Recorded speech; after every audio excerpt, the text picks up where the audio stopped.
Hello everyone, I am the Seleni, and I am here to help you today. I know you use this video to fall asleep, so before that, like the video and subscribe to the channel. Also, where are you from and what time are you watching? Now get comfortable and relax. The first thing Detective Inspector Sarah Chen noticed about the body in Hosier Lane wasn't the blood, though there was plenty of that, pooled around the victim's head like a grotesque halo against the cobblestones, but rather the way the street, art seemed to have changed overnight. The vibrant murals that had covered every inch of the narrow laneway for decades appeared somehow different, their colors deeper, more saturated, as if someone had adjusted the contrast on reality itself. The graffitied faces now seemed to follow her with their eyes, and the abstract patterns writhed with an almost imperceptible movement that made her stomach clench with unease. Sarah had been working Melbourne's streets for 15 years, had seen enough bodies in enough alleys to write a grimoire of urban decay. But this felt different. The victim, a 20-something barista from one of the countless coffee shops that dotted the city like caffeinated prayer beads, lay sprawled beneath a fresh piece of street art that definitely hadn't been there yesterday. The mural depicted what appeared to be a vast underground chamber filled with writhing shadows, and at its center, a symbol that hurt to look at directly, like trying to focus on the sun, but instead of brightness, it emanated a darkness so profound it seemed to pull light into itself. Jesus, Chen, what do you make of this? Detective Constable Marcus Webb emerged from behind the dumpster where he'd been photographing tire marks, his usually steady hands trembling slightly as he held his camera. Webb had transferred from the country 6 months ago, still adjusting, to Melbourne's labyrinthine laneways and the peculiar rhythms of city policing. He was a good cop, methodical and observant, but Sarah could see the city getting under his skin, the way it got under everyone's eventually. Sarah crouched beside the body, pulling on latex gloves with practiced efficiency. The victim's name was Emma Rodriguez, according to the ID found in her apron pocket, and she had worked, at DeGrave Street Espresso, one of the tiny coffee joints wedged into the city's arterial laneways like a caffeinated splinter. Emma's eyes stared sightlessly at the churning Melbourne sky, gray clouds that seemed lower and more oppressive than usual, pressing down on the city like a weighted blanket. No obvious cause of death, Sarah murmured, examining the body with the clinical detachment that came from years of practice. No wounds, no signs of struggle. Could be an overdose, could be a heart attack, could be... She stopped mid-sentence, her attention caught by something that made her lean closer. There, just beneath Emma's left ear, was a mark. Not a bruise or a cut, but something else entirely. It looked almost like a burn, but perfectly circular and about the size of a 20-cent coin. The flesh was discolored, but not in the way burns typically presented. Instead, it was darker, as if the pigment had been leached away, leaving behind something that resembled old parchment. You see this? She gestured for Webb to come closer, pointing to the mysterious mark. Ever seen anything like it? Webb squinted at the mark, his brow furrowing in concentration. Looks almost like, I don't know, like something pressed against her skin. Something round and hot, maybe? Sarah nodded slowly, but her attention was already drifting back to the mural above them. The longer she stared at it, the more convinced she became that the shadows within the painted underground chamber were actually moving. It was subtle, like the way heat shimmer dances above summer asphalt, but definitely there. She blinked hard, rubbing her eyes with the back of her hand. Too much coffee, not enough sleep, the detective's perpetual state of being. The sound of footsteps echoed through the laneway, the distinctive clip-clop of expensive heels on cobblestone that announced the arrival of the medical examiner before Sarah saw her. Dr. Helena Morrison was a fixture of Melbourne's crime scene circuit, a woman in her 50s who'd seen enough death to fill several lifetimes, but still maintained the kind of professional composure that made her invaluable in situations like these. "Morning, Sarah," Helena called out as she approached, her medical bag slung over one shoulder and a takeaway coffee cup in her free hand. Even at a crime scene, Melbourne's coffee culture persisted. "What have we got?" 23-year-old, female. No obvious cause of death, found about an hour ago by a tourist trying to get the perfect Instagram shot, Sarah replied, stepping back to give Helena access to the body. "There's this mark, though, under her left ear. Never seen anything like it." Helena set down her coffee and crouched beside Emma's body, her movements practiced and efficient. She examined the mark Sarah had indicated, using a small magnifying glass to get a better look. After several minutes of silent examination, she sat back on her heels with a puzzled expression. "This is unusual," Helena admitted, which was significant, coming from someone who'd made a career out of explaining the unusual. The tissue discoloration suggests some kind of chemical reaction, but there's no evidence of burning or corrosive damage. It's almost as if the pigmentation was simply removed. "Removed by what?" Webb asked, though Sarah suspected none of them really wanted to know the answer. Helena shrugged, a gesture that somehow managed to convey both professional uncertainty and personal unease. "I'll know more after the post-mortem. For now, let's just say it's not in any textbook I've read." As the crime scene team went about their methodical work, photographing, measuring, collecting samples, Sarah found herself drawn back to the mural above them. The underground chamber depicted in the artwork seemed vast, stretching beyond the confines of the wall on which it was painted. The more she studied it, the more details she noticed. Intricate stonework that looked remarkably like Melbourne's, bluestone foundations, archways that seemed to recede into infinite darkness, and throughout it all, that symbol that made her eyes water when she tried to focus on it directly. "Do you know who painted this?" she asked Webb, gesturing toward the mural. Webb looked up from his notebook, following her gaze to the wall. "No idea.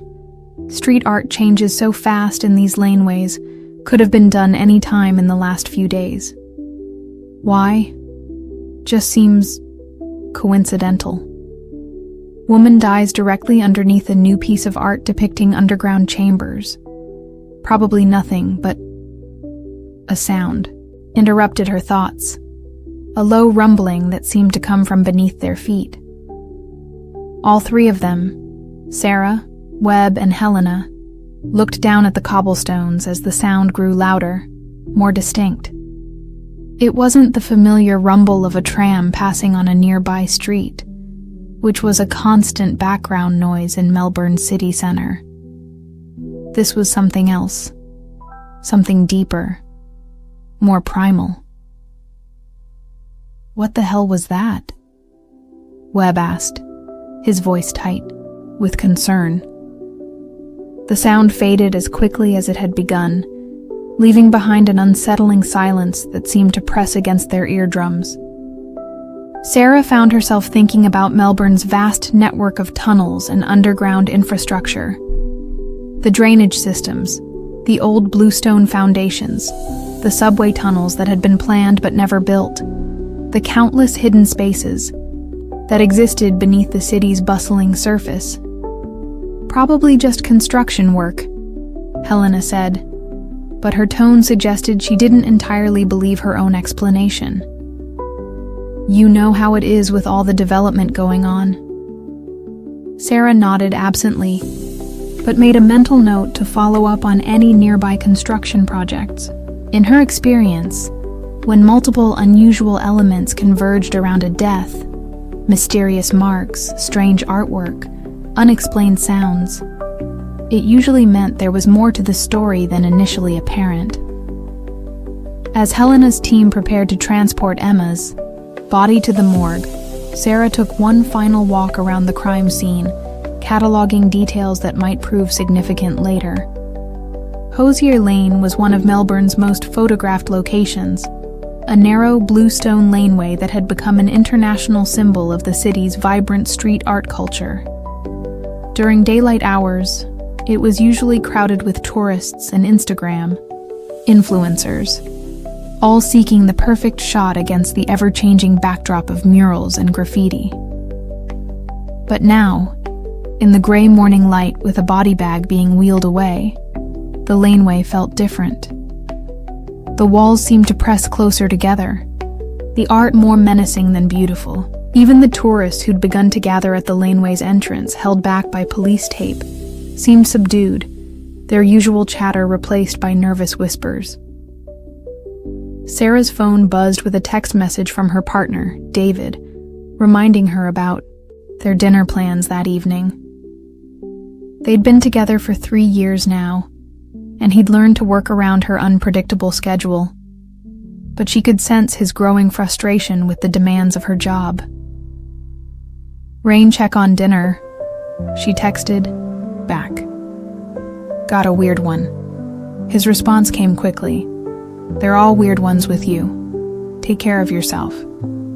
She pocketed her phone and turned her attention back to the mural, pulling out her own camera to document it more thoroughly.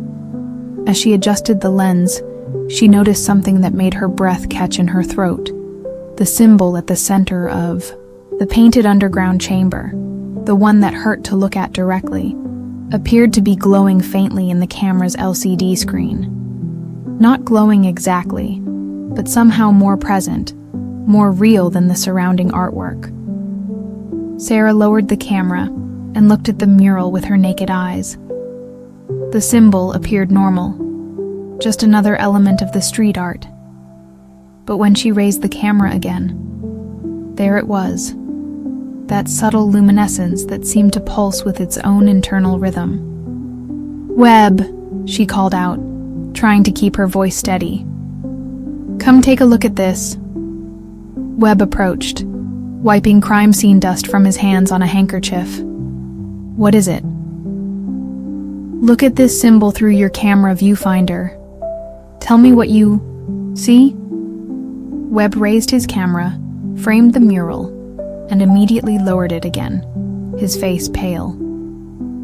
That's not normal, is it?" "No," Sarah replied, her detective instincts now fully engaged. "It's not normal at all." They stood in silence for several moments, both staring at the mural, both reluctant to voice what they were thinking. Melbourne was a city built on pragmatism and coffee, not supernatural phenomena. But sometimes, Sarah reflected, reality had a way of expanding beyond the boundaries of what seemed reasonable. The rumbling sound returned, stronger this time, causing loose pebbles to skitter across the cobblestones. Several tourists at the laneway's entrance looked around nervously, and Sarah heard one of them mention feeling dizzy. She made another mental note. Environmental factors affecting multiple people simultaneously was definitely worth investigating. "Let's head back to the station," she said finally. "I want to run Emma Rodriguez through the system, see if there's anything in her background that might explain this. And I want to check with city planning about any underground work being done in this area." As they walked back toward Flinders Street, Sarah found herself thinking about the city's history, the layers of construction and reconstruction that had built modern Melbourne on top of its colonial foundations. Beneath the bustling streets and towering office buildings lay a vast network of tunnels, sewers, and forgotten spaces. A shadow Melbourne that most residents never saw or thought about. The Flinders Street Station clock tower loomed above them. As they emerged from the laneways into the broader thoroughfare, even at mid-morning, the street teemed with trams, cars, cyclists, and pedestrians, the constant flow of urban life that made Melbourne feel alive.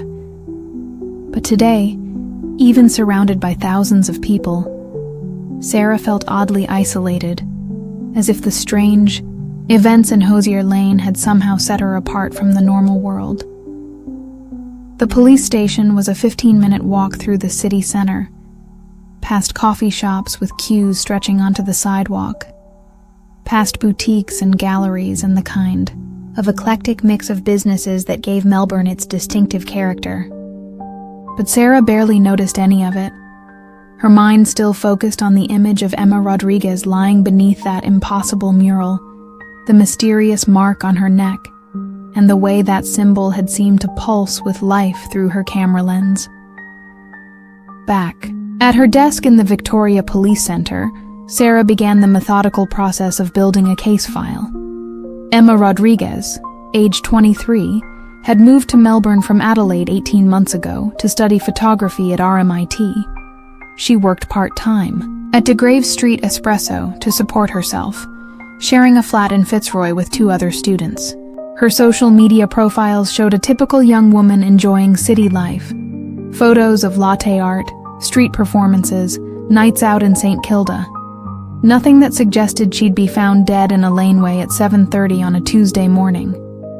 Webb approached, her desk carrying 2 cups of coffee from the station's machine, which produced a substance that bore only passing resemblance to Melbourne's famous coffee culture.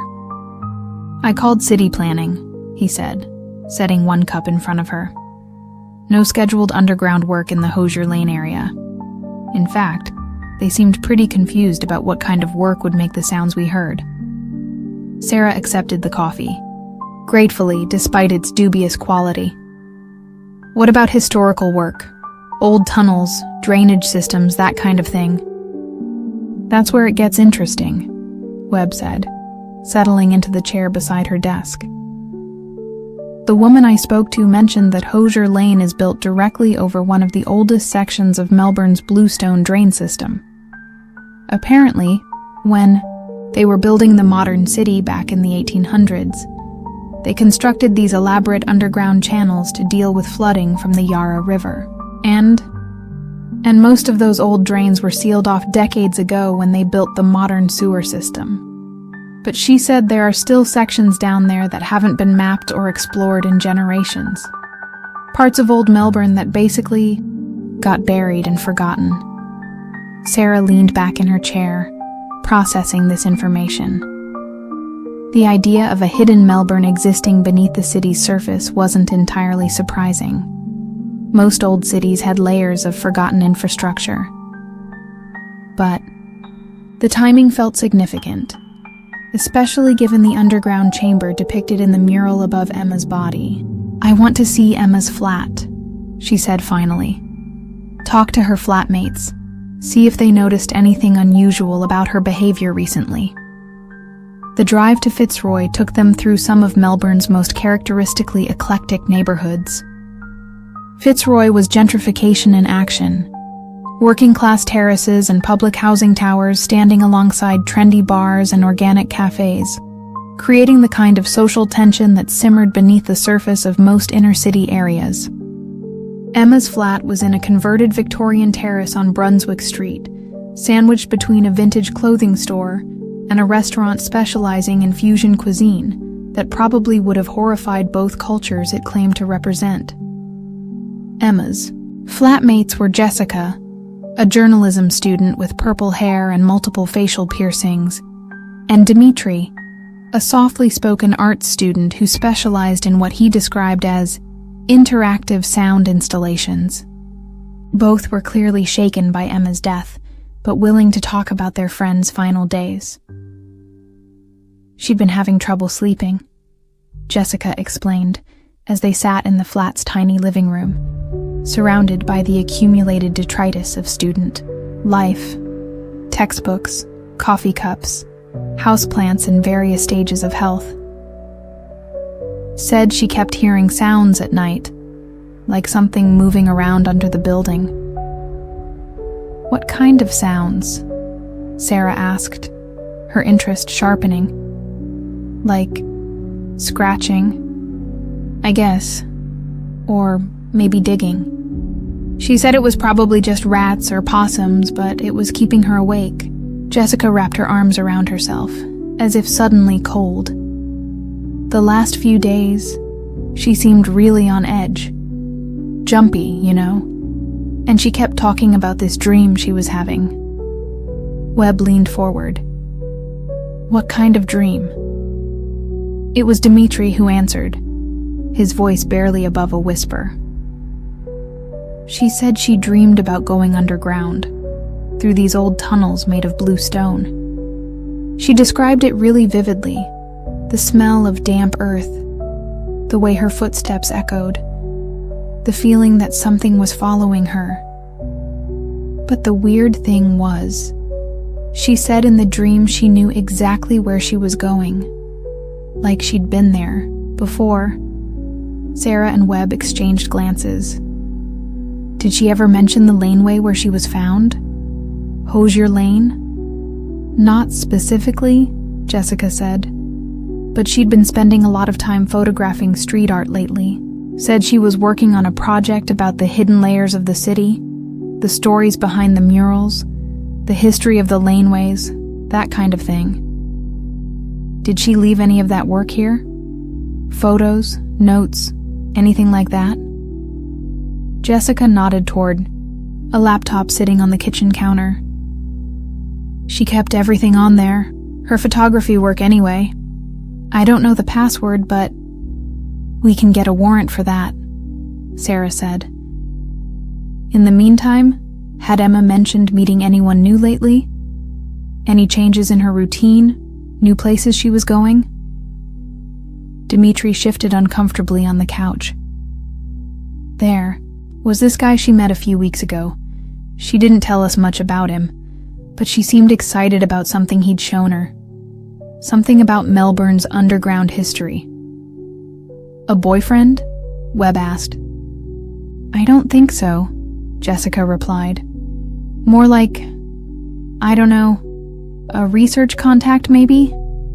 She said he knew things about the city that weren't in any books. Old stories, hidden places. Sarah made detailed notes, but she was already thinking about the next steps in the investigation. Emma's laptop would be crucial. If she'd been documenting Melbourne's underground spaces, there might be connections to the mural above her body, or to the mysterious sounds both she and her flatmates had been hearing. As they prepared to leave, Dimitri called out to them from the doorway. Detective, there's something else. The night before before she died, she came home really late, around 3 a.m. She was covered in dust, like she'd been crawling around somewhere. Dirty. When I asked her about it, she just said she'd been exploring. The drive back to the city center took them past some of Melbourne's most iconic locations. The Royal Exhibition Building, the sprawling campus of the University of Melbourne, the tree-lined paths of the Royal Botanic Gardens. But Sarah found herself studying the streets with new eyes, wondering what lay beneath the familiar surfaces. How many hidden tunnels and forgotten chambers existed under the city she thought she knew. Back at the station, the warrant for Emma's laptop had been approved, and the digital forensics team was already at work extracting its contents. While they waited for results, Sarah decided to do some research of her own into Melbourne's underground infrastructure. The city's public library had an extensive collection of historical documents, and she'd learned over the years that sometimes the oldest sources contained the most useful information. The State Library of Victoria was one of Melbourne's grandest buildings, its famous dome reading room a cathedral to learning and research. Sarah made her way to the historical archives section, where she was greeted by Margaret Thornton, a librarian, in her 60s who seemed to know everything about Melbourne's documented past. Underground drainage systems? Margaret repeated when Sarah explained what she was looking for. Oh my, you're talking about some of the most interesting and least understood aspects of Melbourne's development. Follow me. Margaret led her through, rows of climate-controlled archive shelves, to a section devoted to civil engineering documents from the 19th century. She pulled out several leather-bound volumes, their pages yellowed with age, but still clearly legible. When Melbourne was established as a proper city in the 1850s, Margaret explained, opening one of the volumes to a detailed architectural drawing, the primary concern was flooding. The Yarra River was prone to seasonal overflow, and the low-lying areas of the city, which included much of what's now the central business district, were regularly inundated. The drawings showed an elaborate network of tunnels and chambers, all constructed from the distinctive blue stone that gave Melbourne's colonial architecture its characteristic appearance. But what struck Sarah most was the scale of the system. It was far more extensive than she'd imagined, stretching throughout the entire city center and beyond. "This is fascinating," she said, studying a cross-section diagram that showed tunnels running directly beneath what was now Hosier Lane. "But I was told most of these were sealed off when the modern sewer system was built." Margaret nodded.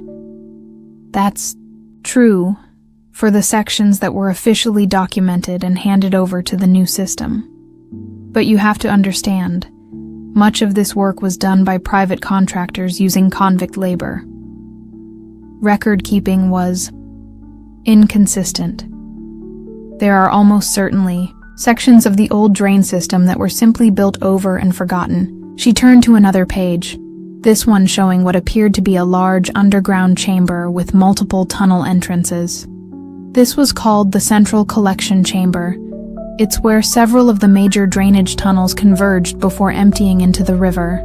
According to these documents, it was located somewhere beneath the current city center. But the exact location was never precisely mapped in the modern survey system. Sarah studied the drawing more closely. The chamber depicted in the 19th century. Architectural plans bore a striking resemblance to the underground space painted in the mural above Emma's body. The same vaulted ceiling, the same bluestone construction, even the same general proportions. "Margaret, is there any record of this chamber being found or accessed in recent decades?" "Not that I'm aware of, but then again, who would be looking for it? The modern city planning department doesn't have detailed records of the old system, and most historians are more interested in the buildings that survived rather than the infrastructure that was buried."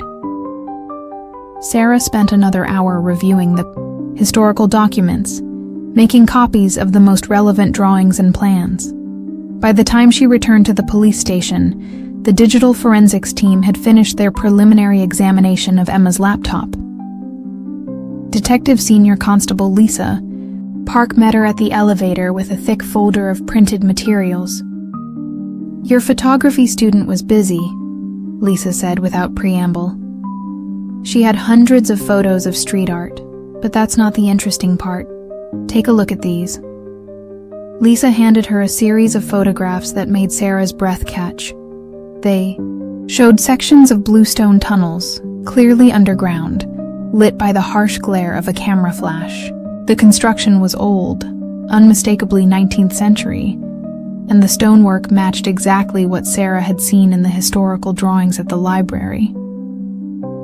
"Emma found them," Sarah said quietly. "She found the old drainage tunnels." "Gets better," Lisa continued. "Look at the metadata on these photos.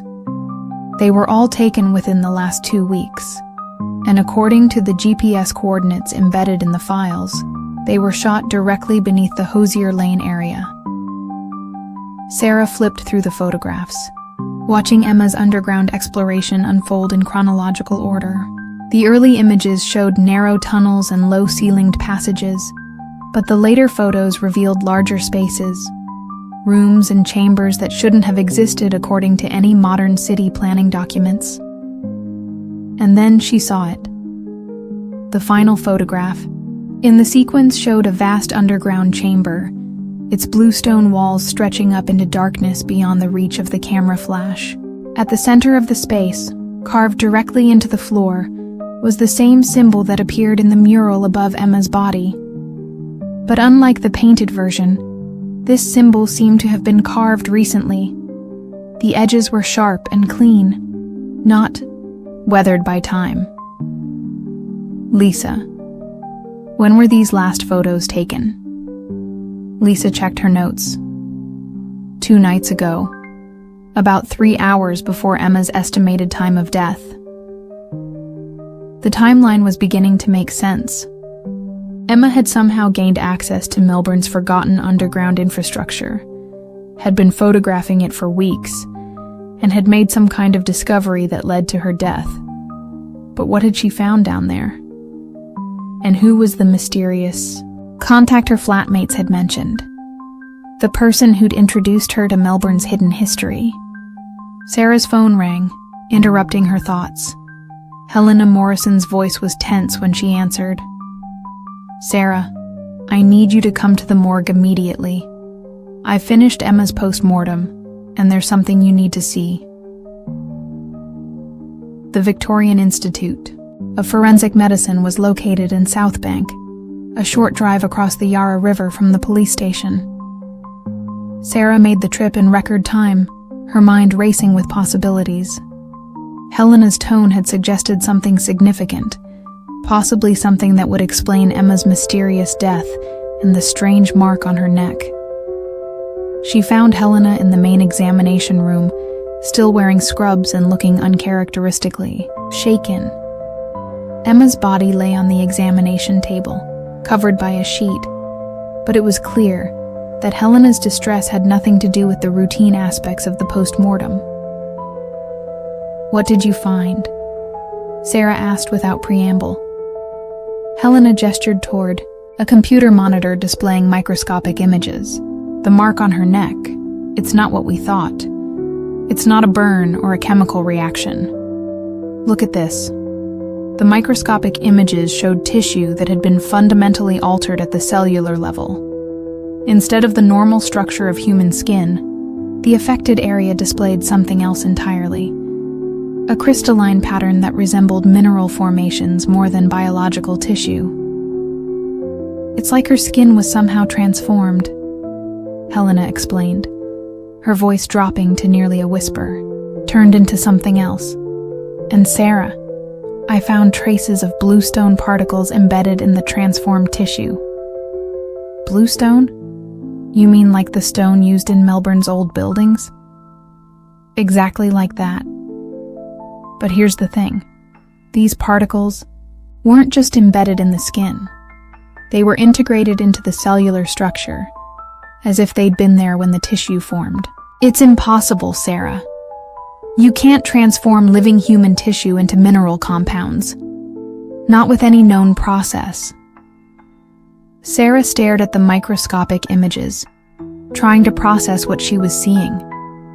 The crystalline patterns were beautiful in a disturbing way, like internal geodes growing beneath Emma's skin, but the implications were terrifying. "What about cause of death?" she asked. "That's the other impossible thing," Helena replied. Her heart simply stopped. No arrhythmia, no blockage, no trauma. Just stopped, as if someone threw a switch. But there are no drugs in her system that could cause that. No evidence of electrical shock. Nothing that explains why a healthy 23-year-old woman's heart would simply cease to function. Sarah found herself thinking about the photographs on Emma's laptop, particularly the final image of the carved symbol in the underground chamber. The timing suggested that Emma's death was directly connected to whatever she'd discovered down there, but the mechanism remained elusive. "Helena, I need to ask you something, and I know it's going to sound crazy. Is there any way that symbol, the mark on Emma's neck, could have been made by contact with stone? Like, if she pressed her neck against something carved into bluestone?" Helena considered this carefully. The shape is consistent with that theory. But Sarah, normal contact with stone, even carved stone, wouldn't cause this kind of cellular transformation. You'd need some kind of energy source, something that could alter matter at the molecular level. They stood in silence for several minutes, both contemplating the implications of what they'd discovered. Emma Rodriguez had died of impossible causes, marked by an impossible process, after exploring spaces that officially didn't exist. Whatever was happening in Melbourne's underground tunnels, it was beyond the scope of conventional investigation. Sarah's phone buzzed with a text message from Webb. "Need you to come back to the station immediately. We have another body." The second body was found in Center Place, another of Melbourne's famous laneways, this one known for its coffee culture and intimate atmosphere. Unlike the tourist-heavy Hosier Lane, Center Place was a local favorite, the kind of place where office workers grabbed their morning flat whites and students nursed single espressos while writing poetry or manifestos or whatever it was students wrote in coffee shops these days. The victim was Marcus Chen, no relation to Sarah, despite the shared surname. Chen was as common in Melbourne as Smith or Jones, a 31-year-old architect who worked for one of the city's prominent firms. Like Emma, he showed no obvious cause of death. And like Emma, he bore that distinctive circular mark beneath his left ear. The flesh transformed into the same impossible crystalline structure. But Marcus's death site offered additional clues that Emma's hadn't. Above his body, freshly painted on the laneway wall, was another mural depicting underground spaces. This one showed a different section of tunnel system, with multiple passages, branching off in various directions, but it included the same central symbol that hurt to look at directly. More significantly, Marcus had been found clutching something in his right hand. A piece of bluestone, carved with intricate patterns that seemed to shift when viewed from different angles. The stone was warm to the touch, despite having been in contact with Marcus's dead body for several hours.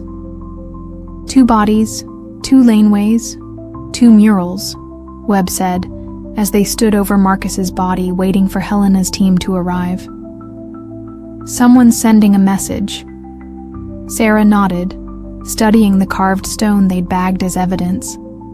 Through the clear plastic, the pattern seemed to continue moving, creating an optical illusion that made her feel slightly dizzy. The question is, who's sending it, and what are they trying to tell us? The investigation into Marcus Chen's background revealed some interesting connections to Emma Rodriguez. Both had been active in Melbourne's photography and art communities. Both had been exploring the city's hidden spaces, and both had mentioned meeting someone who claimed to know secrets about Melbourne's underground history. Marcus's flatmate, a graphic designer named Amanda Wu, provided details that deepened the mystery. Marcus had become obsessed with what he called architectural archaeology, she explained over coffee at a Collins Street cafe. He said Melbourne's modern buildings were built on top of structures that were far more interesting than anything being constructed today. "Did he mention exploring underground spaces?"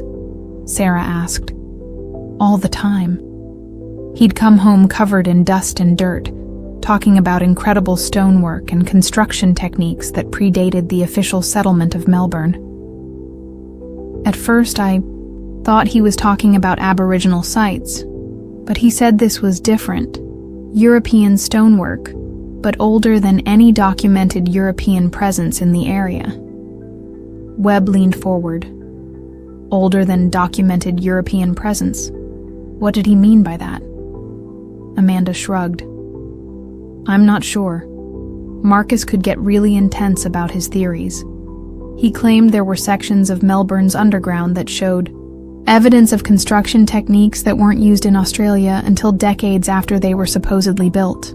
Like someone had knowledge of advanced engineering methods before they should have been available." Sarah made detailed notes, but she was already thinking about the implications. If both Emma and Marcus had been exploring the same underground spaces, and if both had died after making some kind of discovery down there, then the tunnels themselves were the key to understanding what was happening. "Amanda, did Marcus leave any maps or notes about where he'd been exploring?" "He kept everything on his laptop. But he also had this notebook he carried everywhere. Said he didn't trust digital files for his most important discoveries. Amanda's expression became troubled. The weird thing is, I can't find the notebook anywhere. He never went anywhere without it, but it wasn't on his body when you found him. Another missing piece of evidence. Someone was not only killing people who explored Melbourne's underground spaces, but they were also ensuring that information about those spaces didn't survive.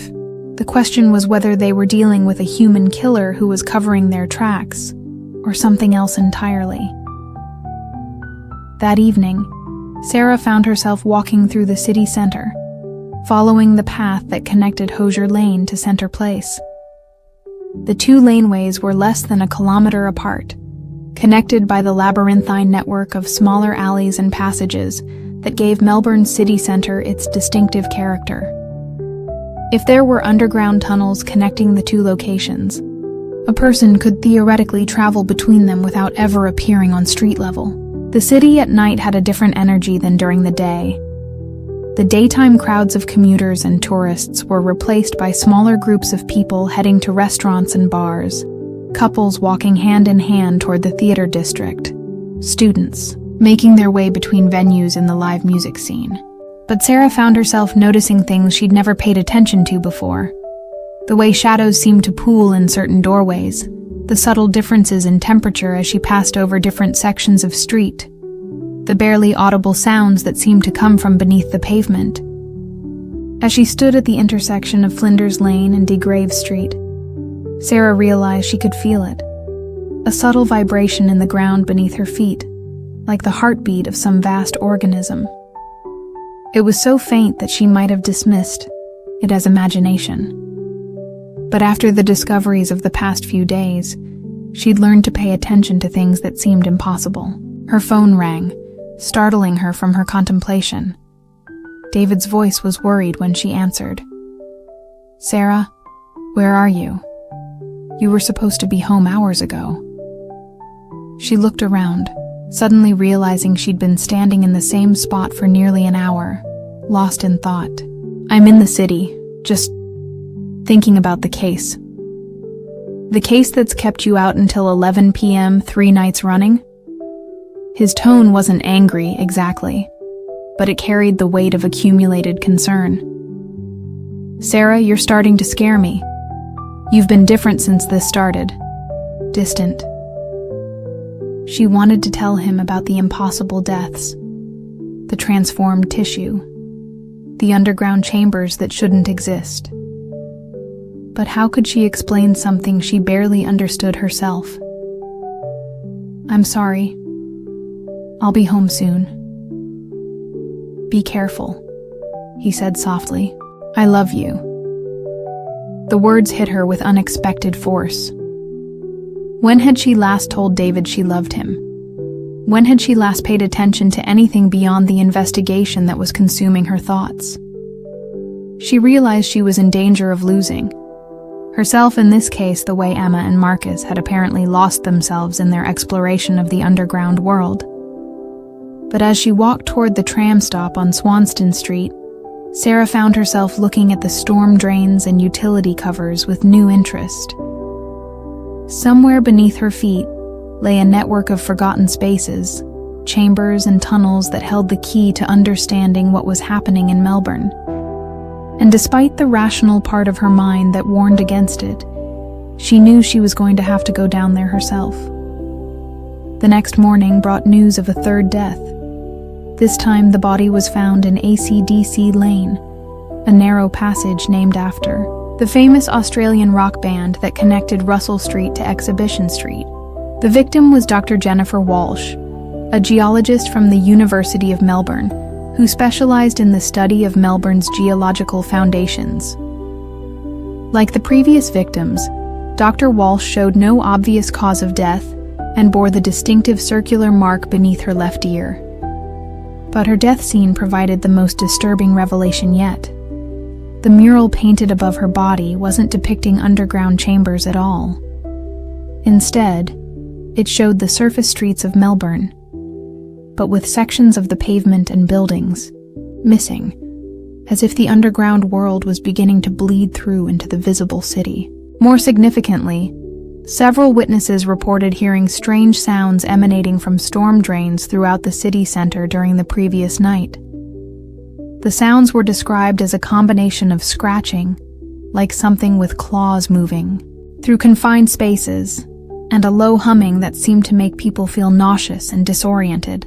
Sarah stood in AC/DC Lane studying the latest mural, while Helena's team processed the crime scene.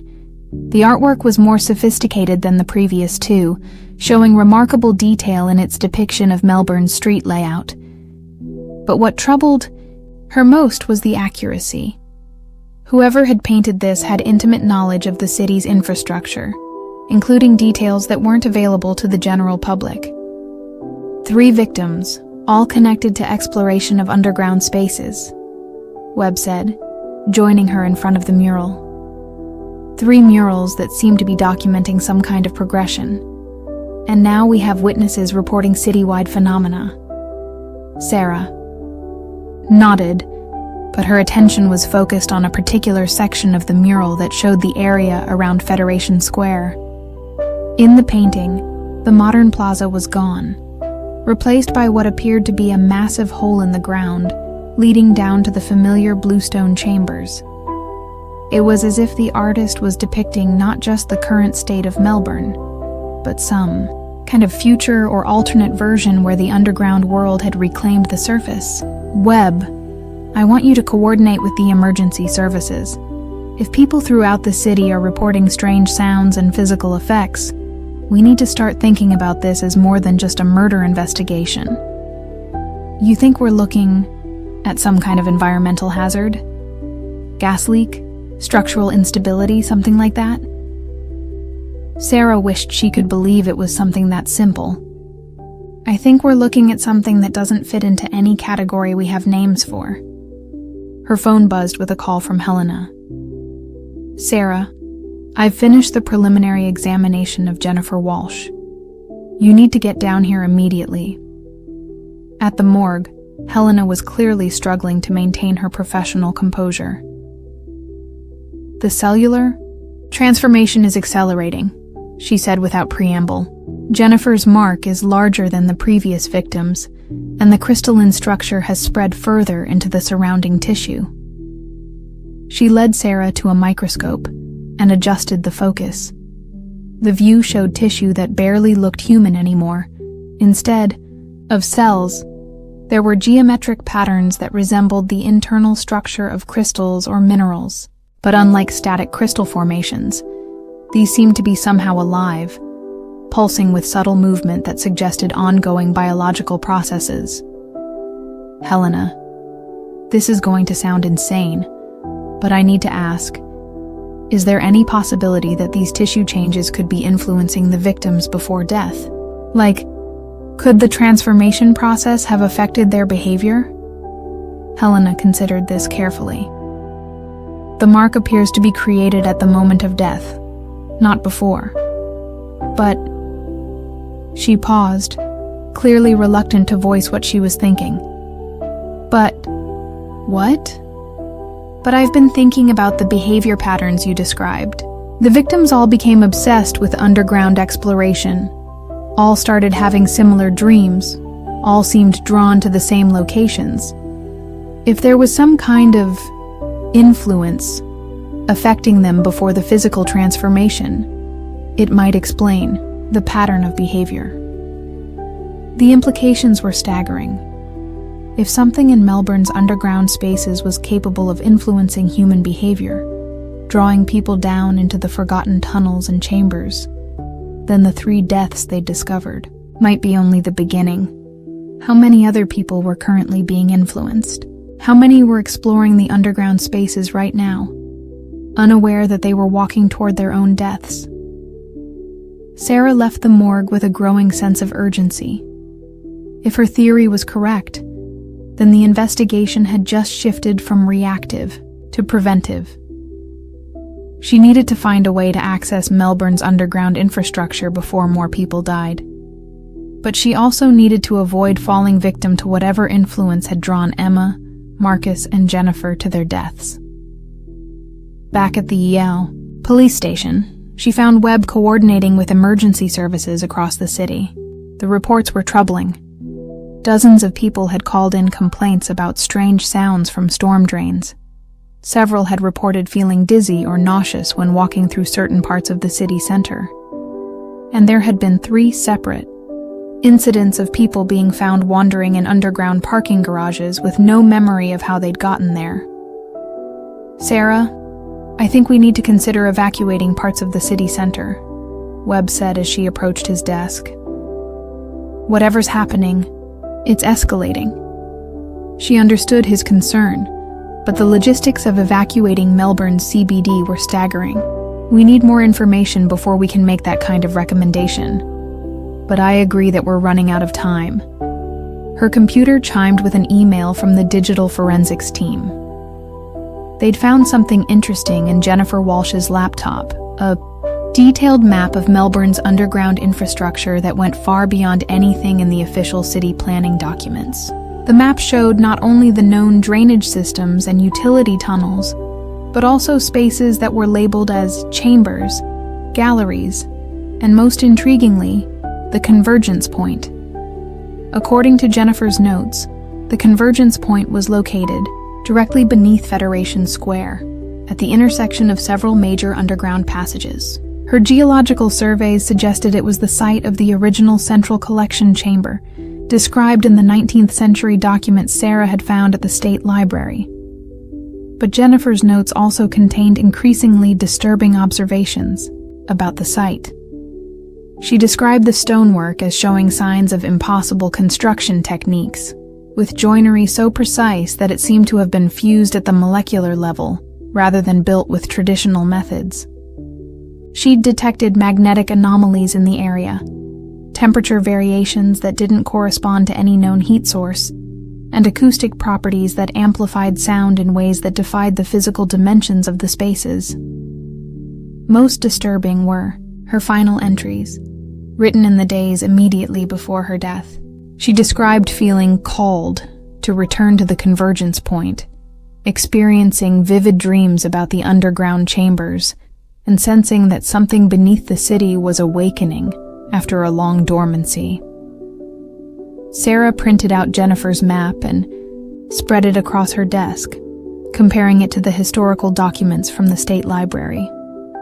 The match was nearly perfect.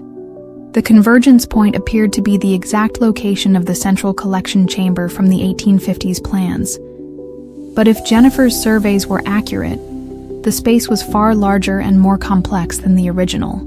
Architectural drawings suggested she was studying the map when her phone rang.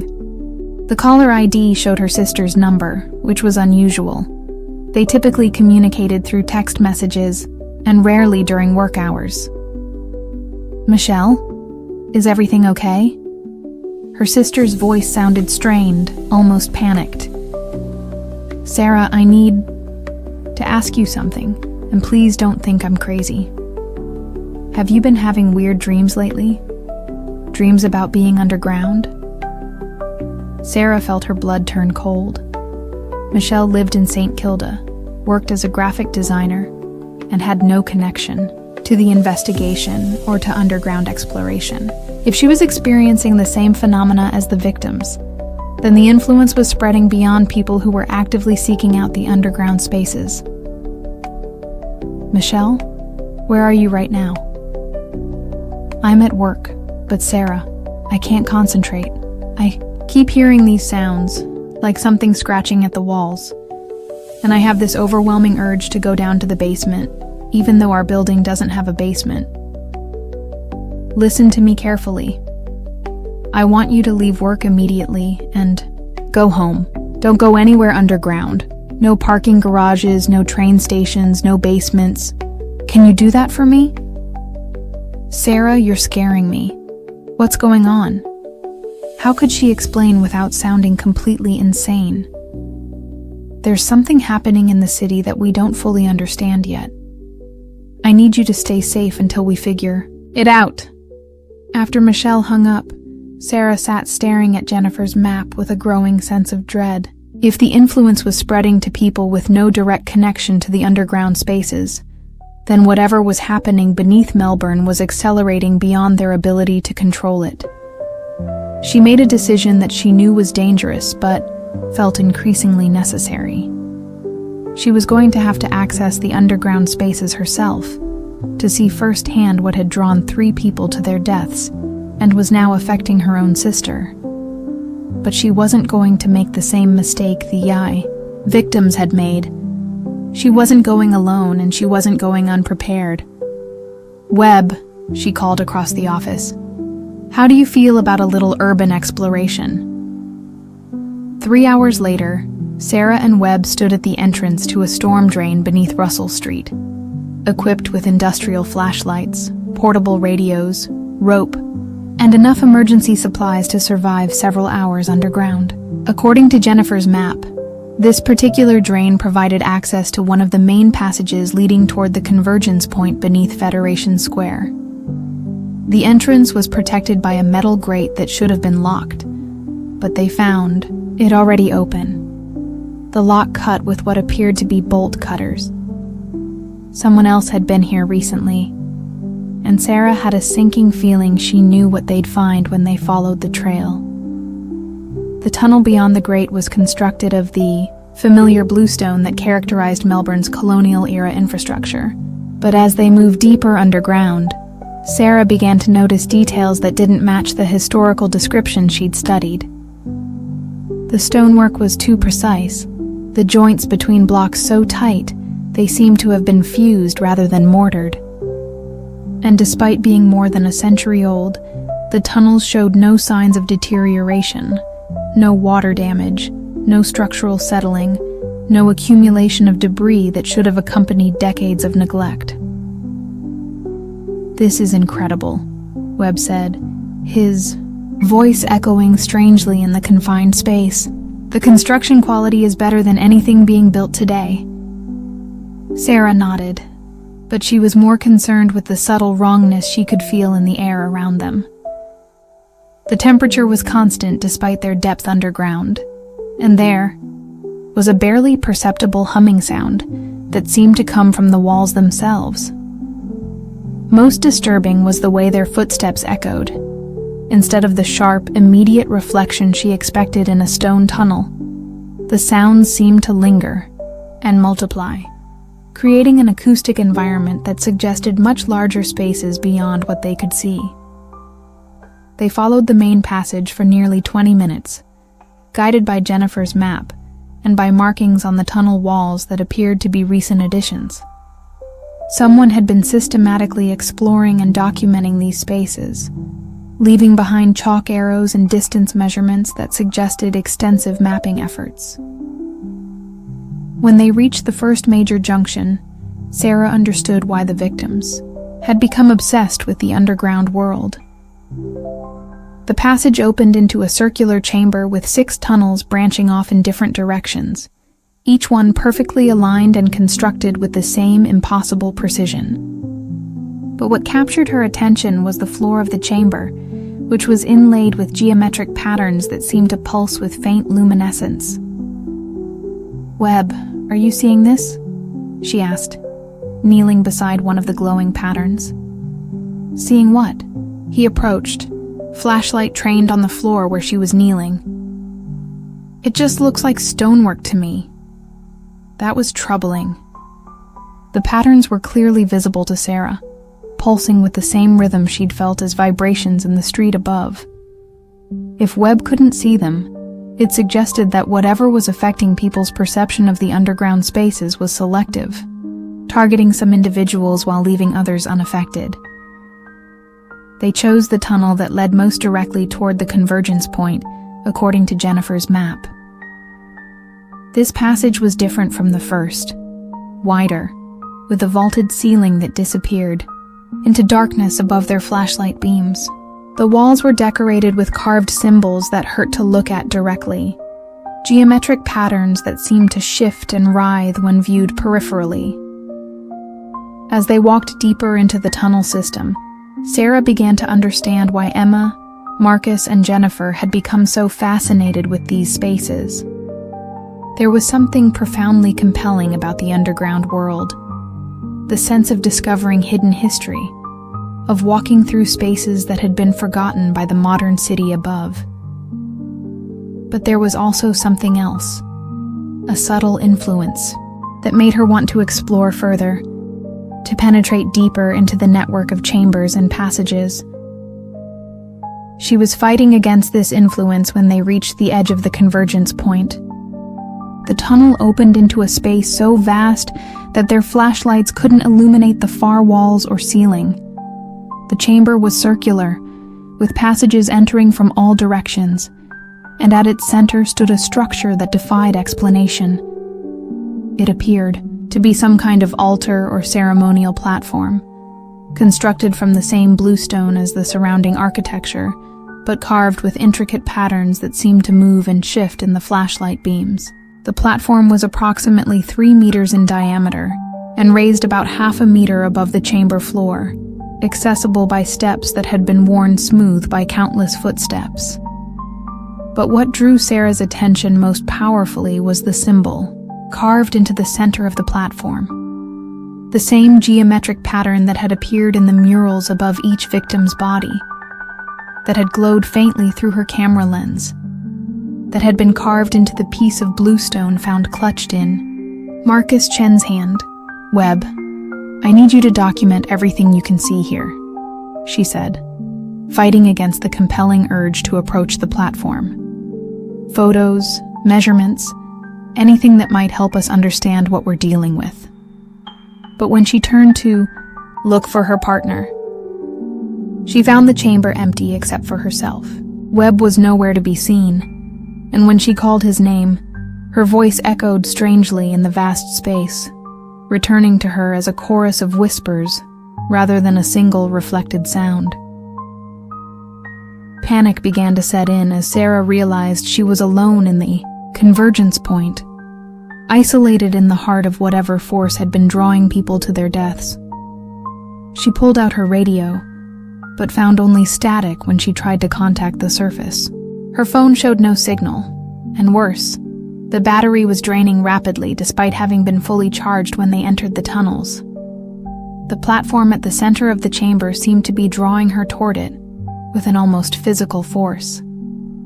Each step in its direction felt easier than the last, while attempting to move away required enormous effort. She understood now how the victims had found themselves in the underground spaces, despite having no clear memory of the journey, the Dakar. Influence was subtle but persistent, gradually overriding conscious decision-making, with an imperative that felt as natural as breathing. But knowledge of the influence wasn't enough to resist it entirely.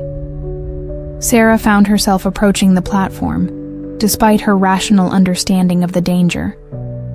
As she climbed the worn stone steps, she could see that the central symbol was not just carved into the bluestone. It was filled with some kind of material that glowed with the same faint luminescence she'd noticed in the tunnel floor patterns. When she reached the center of the platform, Sarah understood what had happened to Emma, Marcus, and Jennifer.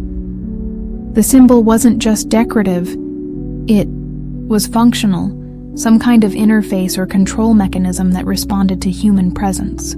As she stood directly above it, the glowing patterns throughout the chamber intensified, and she could feel something vast and ancient stirring in the spaces beneath Melbourne.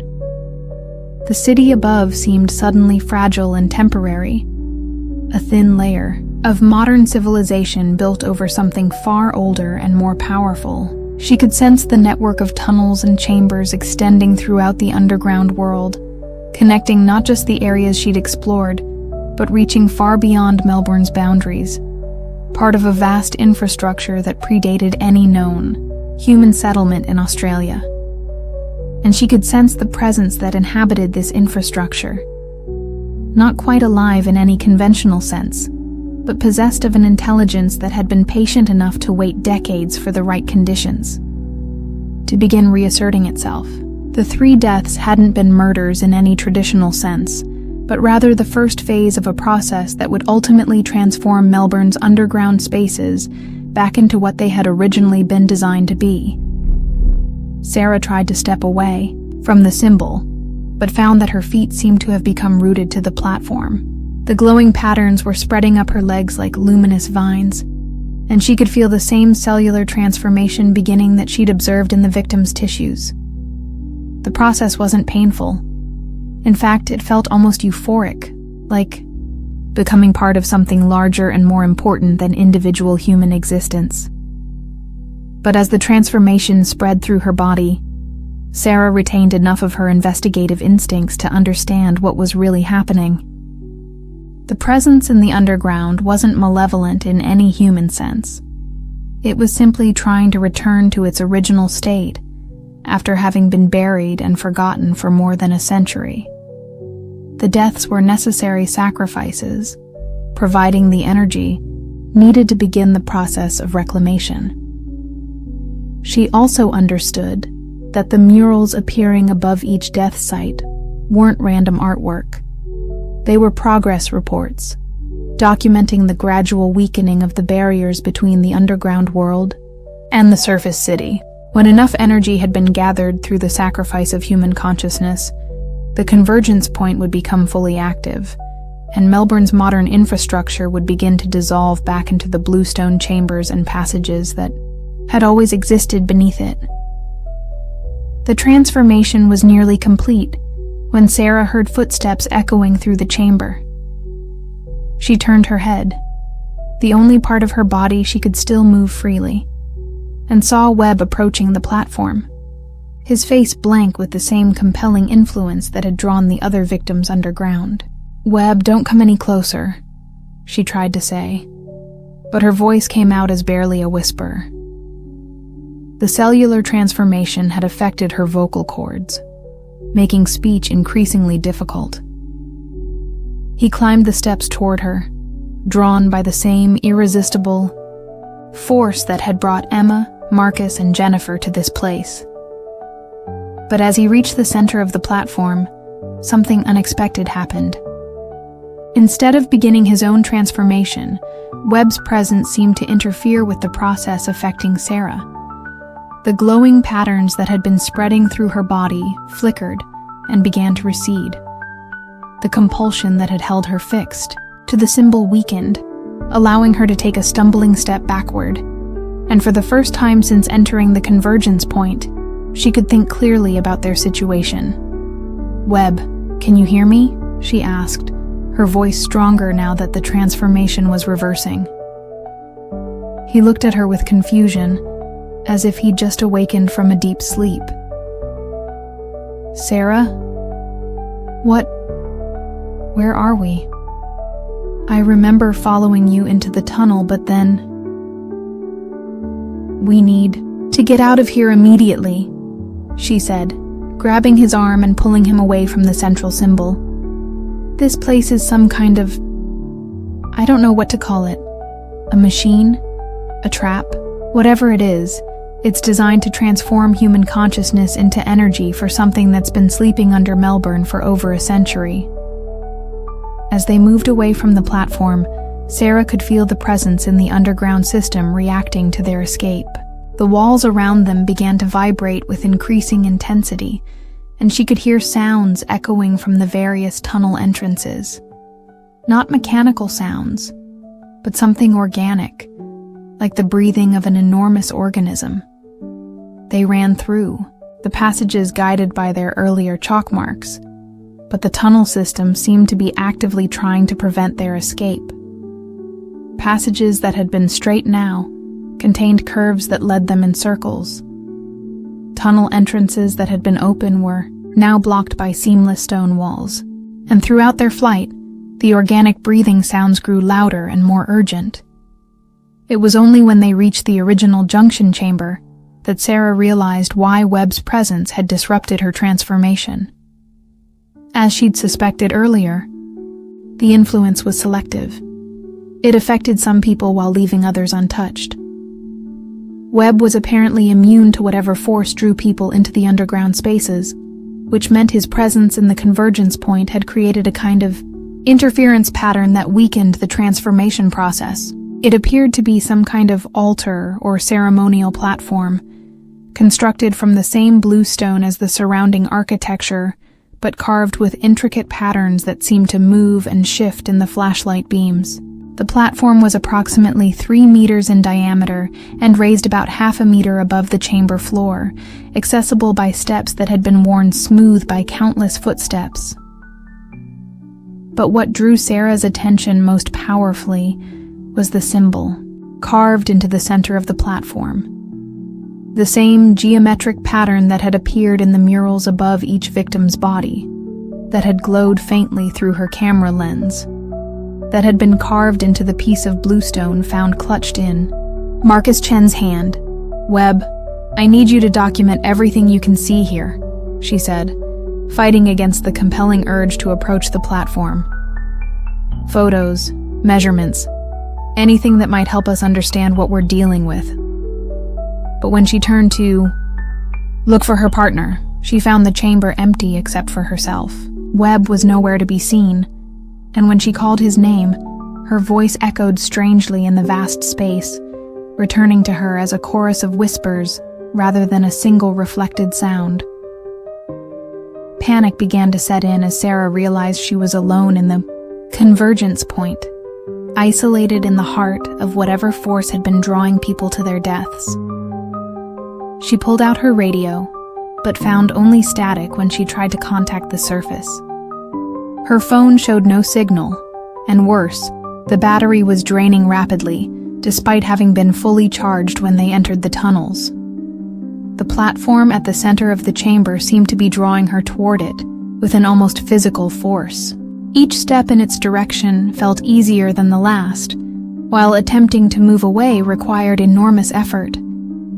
She understood now how the victims had found themselves in the underground spaces, despite having no clear memory of the journey. The influence was subtle but persistent, gradually overriding conscious decision-making, with an imperative that felt as natural as breathing. But knowledge of the influence wasn't enough to resist it entirely. Sarah found herself approaching the platform despite her rational understanding of the danger. As she climbed the worn stone steps, she could see that the central symbol was not just carved into the bluestone, it was filled with some kind of material that glowed with the same faint luminescence she'd noticed in the tunnel floor patterns.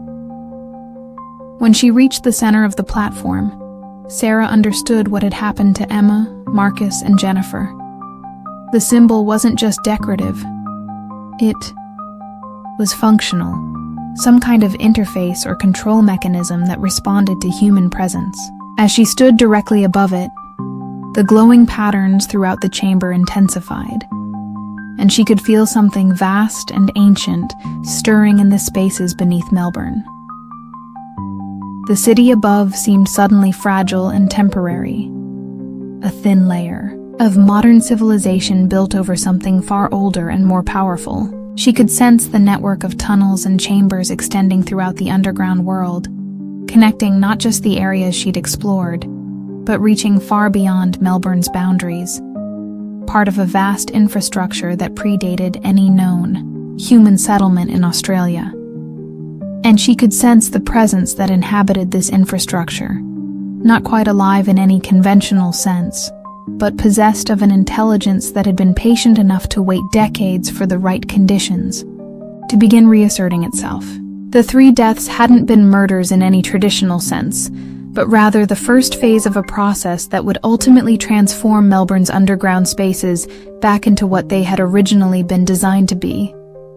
Sarah tried to step away from the symbol, but found that her feet seemed to have become rooted to the platform. The glowing patterns were spreading up her legs like luminous vines, and she could feel the same cellular transformation beginning that she'd observed in the victim's tissues. The process wasn't painful. In fact, it felt almost euphoric, like becoming part of something larger and more important than individual human existence. But as the transformation spread through her body, Sarah retained enough of her investigative instincts to understand what was really happening. The presence in the underground wasn't malevolent in any human sense. It was simply trying to return to its original state after having been buried and forgotten for more than a century. The deaths were necessary sacrifices, providing the energy needed to begin the process of reclamation. She also understood that the murals appearing above each death site weren't random artwork. They were progress reports, documenting the gradual weakening of the barriers between the underground world and the surface city. When enough energy had been gathered through the sacrifice of human consciousness, the convergence point would become fully active, and Melbourne's modern infrastructure would begin to dissolve back into the bluestone chambers and passages that had always existed beneath it. The transformation was nearly complete when Sarah heard footsteps echoing through the chamber. She turned her head, the only part of her body she could still move freely, and saw Webb approaching the platform, his face blank with the same compelling influence that had drawn the other victims underground. "Webb, don't come any closer," she tried to say, but her voice came out as barely a whisper. The cellular transformation had affected her vocal cords, making speech increasingly difficult. He climbed the steps toward her, drawn by the same irresistible force that had brought Emma, Marcus, and Jennifer to this place. But as he reached the center of the platform, something unexpected happened. Instead of beginning his own transformation, Webb's presence seemed to interfere with the process affecting Sarah. The glowing patterns that had been spreading through her body flickered and began to recede. The compulsion that had held her fixed to the symbol weakened, allowing her to take a stumbling step backward. And for the first time since entering the convergence point, she could think clearly about their situation. "Webb, can you hear me?" she asked, her voice stronger now that the transformation was reversing. He looked at her with confusion, as if he'd just awakened from a deep sleep. "Sarah? What? Where are we? I remember following you into the tunnel, but then... We need to get out of here immediately," she said, grabbing his arm and pulling him away from the central symbol. "This place is some kind of... I don't know what to call it. A machine? A trap? Whatever it is, it's designed to transform human consciousness into energy for something that's been sleeping under Melbourne for over a century." As they moved away from the platform, Sarah could feel the presence in the underground system reacting to their escape. The walls around them began to vibrate with increasing intensity, and she could hear sounds echoing from the various tunnel entrances. Not mechanical sounds, but something organic, like the breathing of an enormous organism. They ran through the passages guided by their earlier chalk marks, but the tunnel system seemed to be actively trying to prevent their escape. Passages that had been straight now contained curves that led them in circles. Tunnel entrances that had been open were now blocked by seamless stone walls. And throughout their flight, the organic breathing sounds grew louder and more urgent. It was only when they reached the original junction chamber that Sarah realized why Webb's presence had disrupted her transformation. As she'd suspected earlier, the influence was selective. It affected some people while leaving others untouched. Webb was apparently immune to whatever force drew people into the underground spaces, which meant his presence in the convergence point had created a kind of interference pattern that weakened the transformation process. They emerged from the storm drain entrance onto Russell Street just as the sun was setting over Melbourne, painting the sky in shades of orange and red that seemed almost artificial after the luminescent patterns of the underground world. Sarah had never been so happy to see the familiar chaos of city traffic, the crowds of commuters heading home from work, the normal sounds and smells of urban life.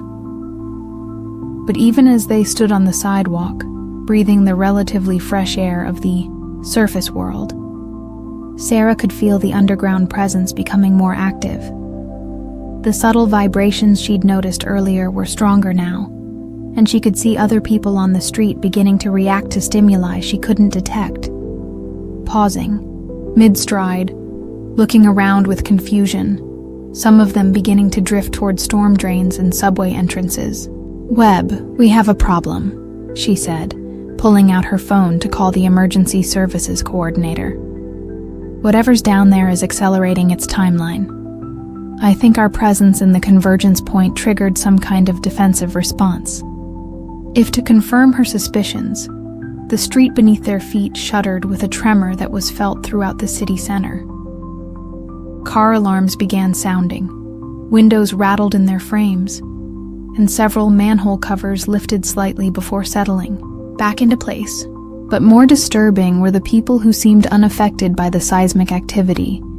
Dozens of pedestrians who continued walking normally despite the obvious earthquake, all of them moving in the same direction, toward the underground entrances scattered throughout the CBD.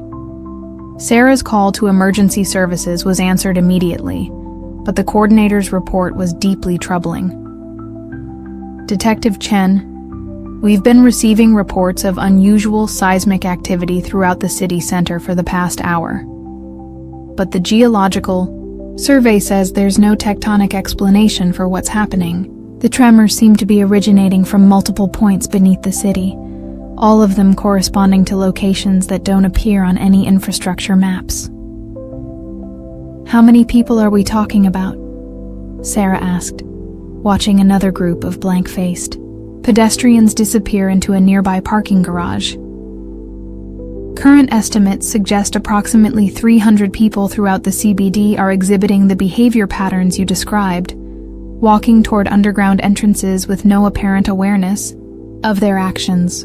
We've tried to intercept some of them, but they become agitated and aggressive when prevented from reaching their destinations. 300 people. If they were all heading toward the convergence point, the underground presence would have more than enough energy to complete whatever process Sarah had interrupted." Melbourne was about to experience something unprecedented in its history, the emergence of the intelligence that predated human settlement, that had been patient enough to wait over a century for the right conditions to reclaim its territory. Sarah and Webb made their way back to the police station to coordinate the emergency response. They passed through Federation Square, the modern plaza that sat directly above the convergence point. The electronic displays that normally showed art installations and public information were flickering with interference, occasionally displaying patterns that resembled the geometric symbols carved throughout the underground chambers. More significantly, cracks were beginning to appear in the plaza's stonework, not random structural damage, but perfectly straight lines that formed the same geometric patterns Sarah had seen on the platform below. The cracks glowed faintly in the gathering darkness, and through them, she could see the blue stone chambers that lay beneath Melbourne's modern facade. The transformation was beginning. Whatever had been sleeping beneath Melbourne for more than a century was finally awakening, and the city above was starting to dissolve back into the original underground infrastructure. The 3 deaths that had started her investigation were just the first phase of a process that would ultimately return Melbourne to its pre-human state. A vast network of bluestone chambers and passages inhabited by an intelligence that had never truly left. But Sarah also understood that the process wasn't inevitable. Her experience in the convergence point had shown her that the transformation could be disrupted, that human consciousness could resist the influence if it understood what was happening. The question was whether Melbourne's population could be warned and protected before the underground presence gathered enough energy to make the reclamation irreversible.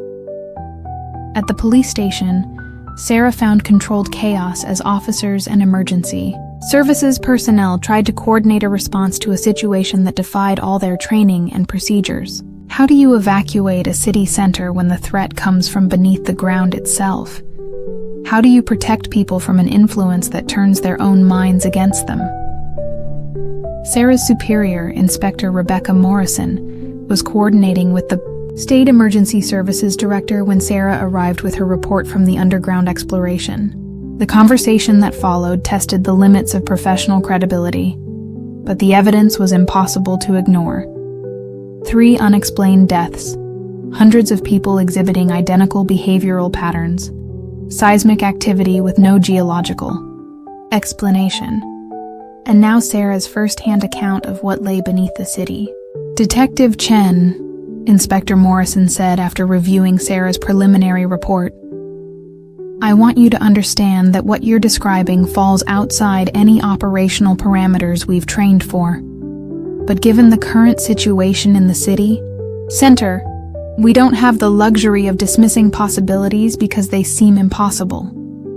The decision was made to establish a perimeter around the CBD, preventing people from entering the area while attempting to evacuate those who were already there. But as the evening progressed, it became clear that conventional emergency response procedures were inadequate for dealing with the situation. The affected individuals, now numbering in the thousands, were not deterred by police barriers or evacuation orders. They simply found alternative routes to underground entrances, moving with a single-minded determination that suggested they were no longer acting under their own volition. Worse, the influence seemed to be spreading, affecting emergency responders and police officers who spent too long in the CBD area.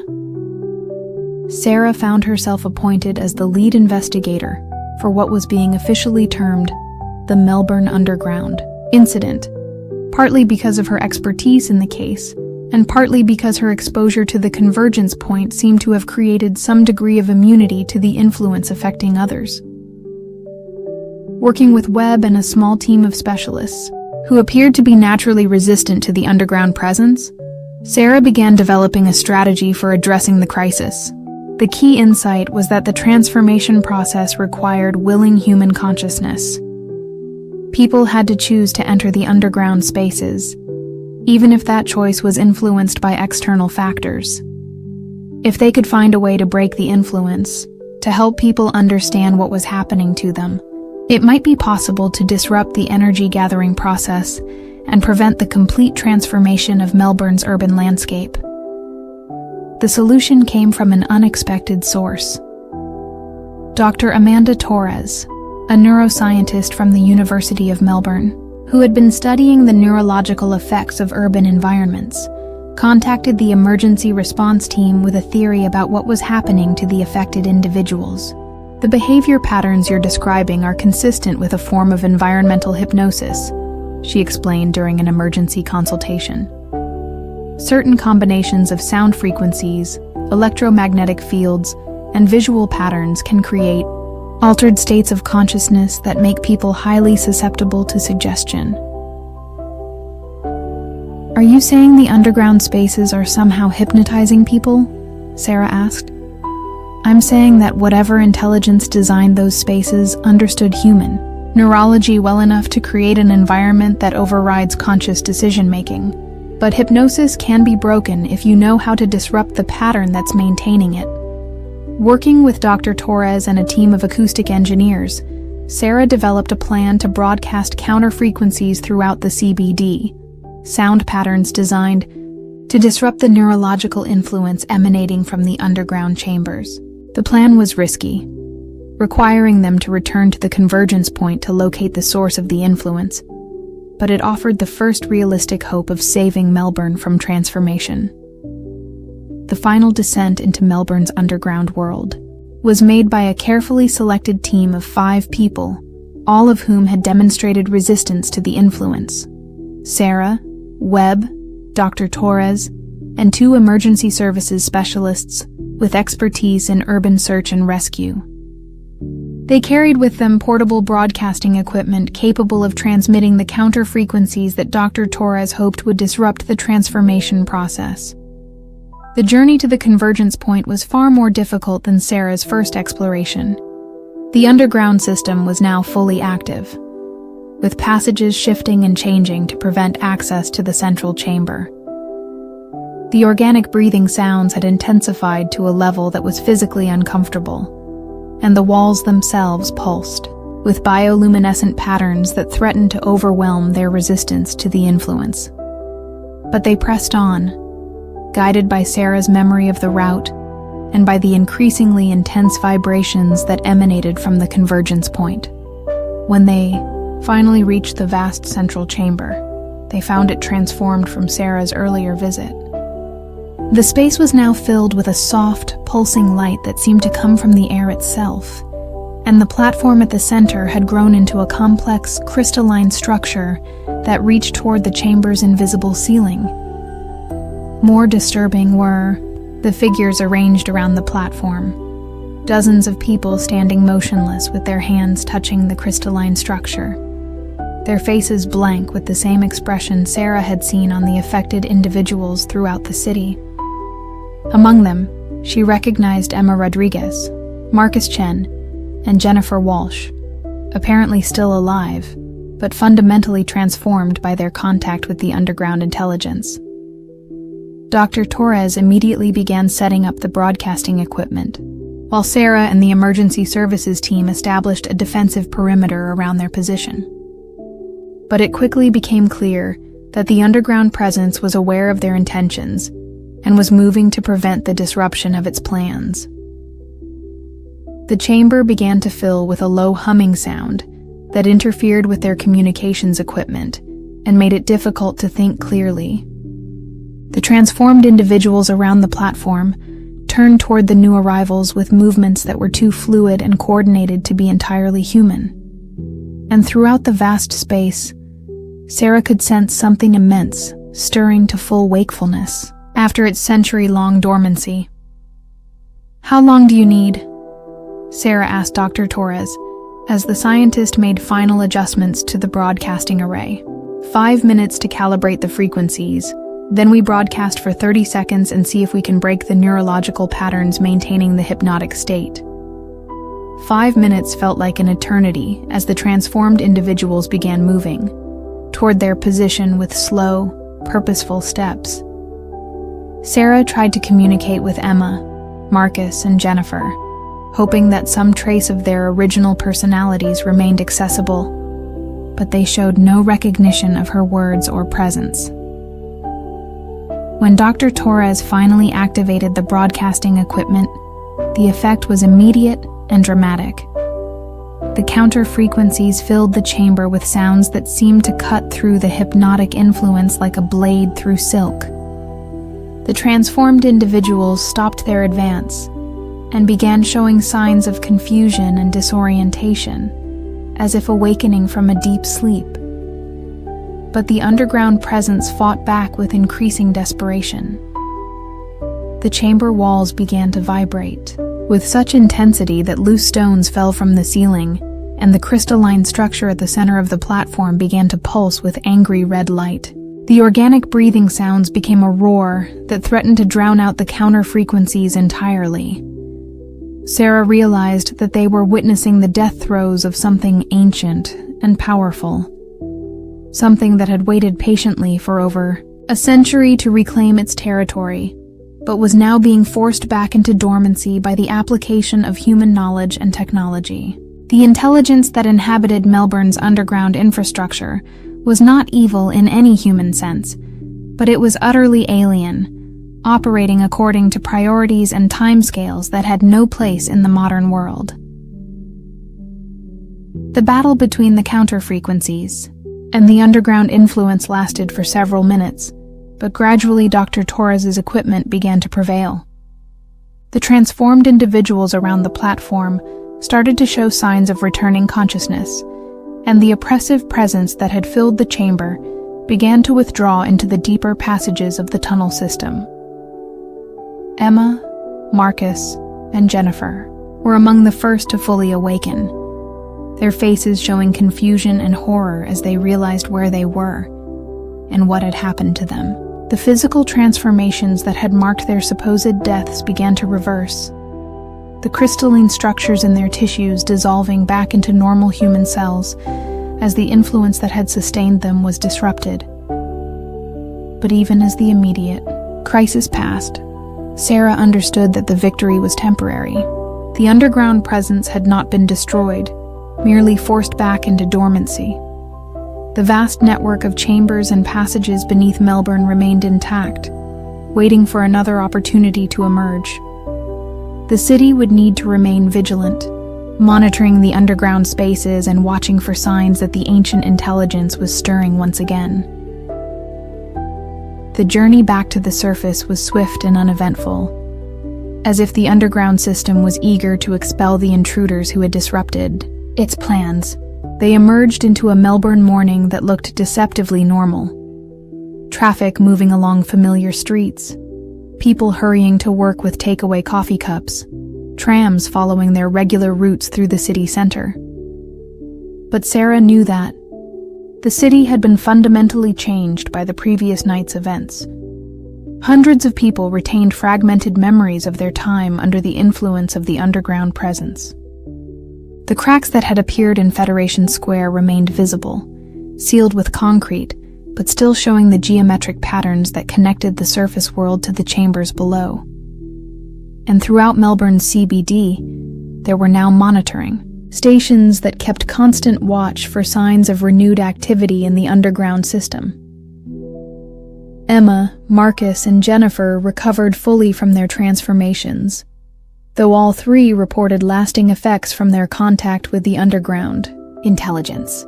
They described dreams filled with visions of Melbourne as it had existed before human settlement, when the bluestone chambers served as the infrastructure for a civilization that had no names in any human language.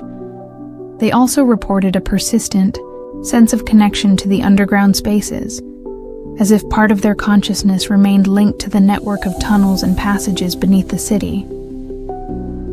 Sarah's final report on the Melbourne Underground incident was classified at the highest levels of government, too sensitive for public release but too important to ignore. The official explanation for the events, a gas leak that caused mass hallucinations and unusual seismic activity, satisfied most media inquiries, but Sarah knew that the truth would eventually surface in some form. In the weeks that followed, she found herself changed by her experiences beneath Melbourne. Like the three victims who had been recovered from the convergence point, she retained a connection to the underground world that manifested in vivid dreams and an enhanced sensitivity to the subtle vibrations that still emanated from the sealed chambers. But unlike Emma, Marcus, and Jennifer, Sarah's contact with the underground presence had been brief enough and interrupted early enough that she remained fully in control of her own consciousness. She returned to regular police work, but with a new understanding of the hidden layers that existed beneath Melbourne's familiar surface.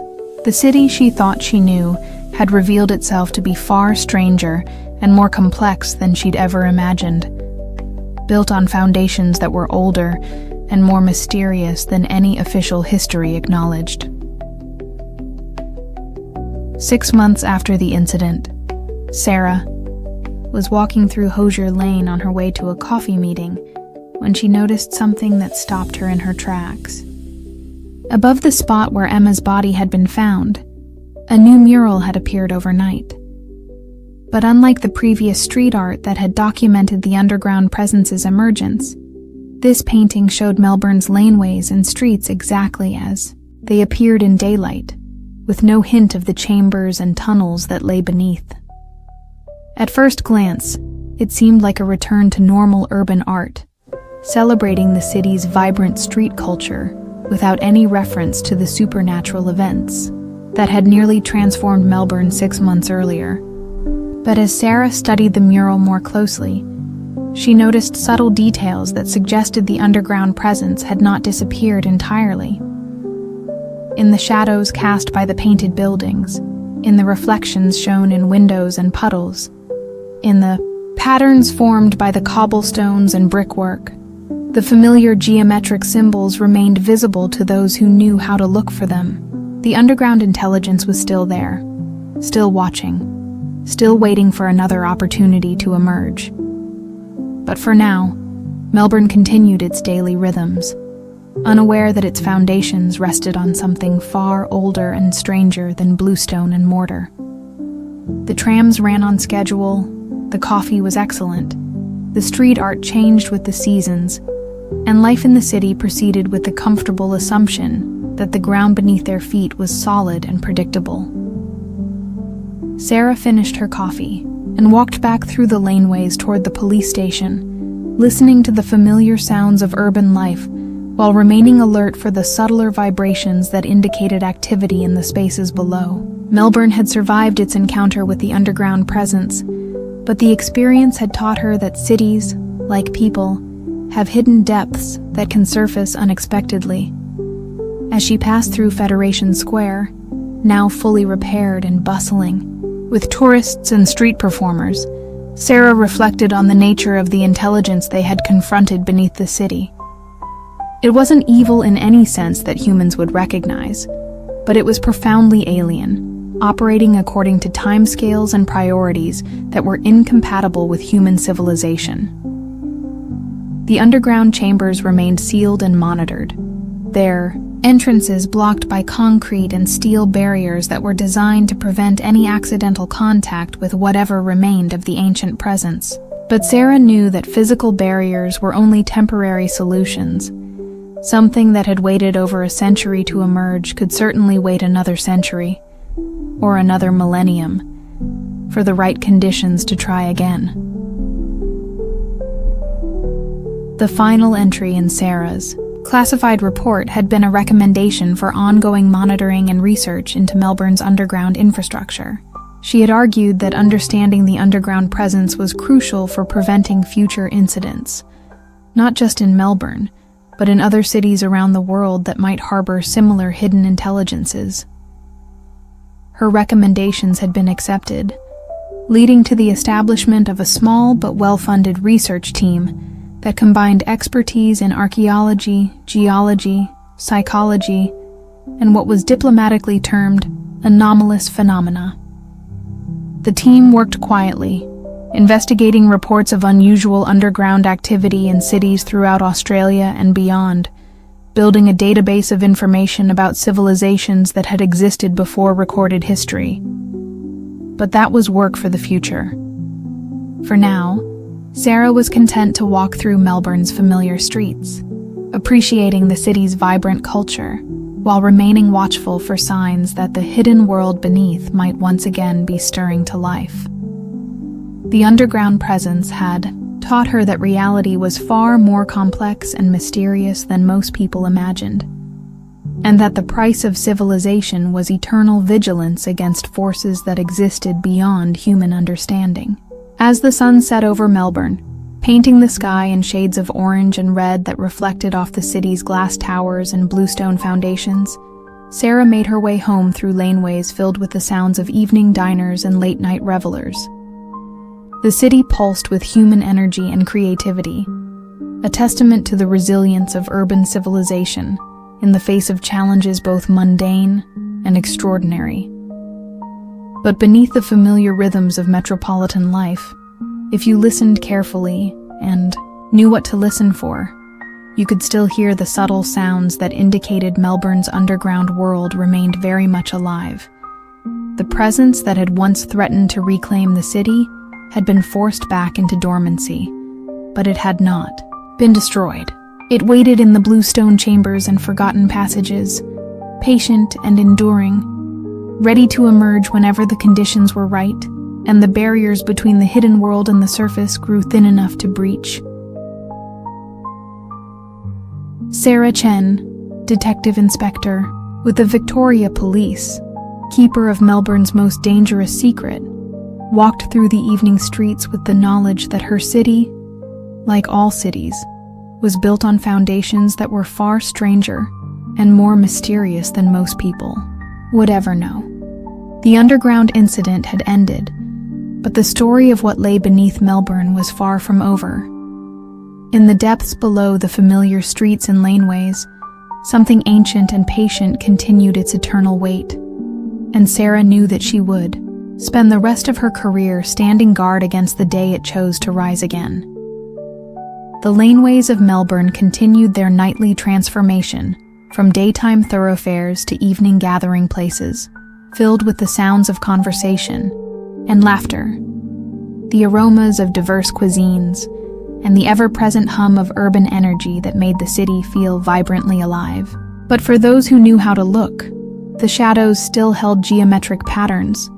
The storm drains still whispered with sounds that were not quite mechanical, and the bluestone foundation still pulsed with the rhythm of something that had been waiting beneath the city since long before the first European settlers had ever dreamed of building a metropolis on the shores of Port Phillip Bay. The underground world of Melbourne slept, but it did not dream. It simply waited, patient as stone, enduring as the tides that had carved the landscape before humans walked upon it. And in the chambers beneath the city, carved symbols glowed faintly with their own inner light, marking time until the moment when the barriers between worlds would once again grow thin enough to cross.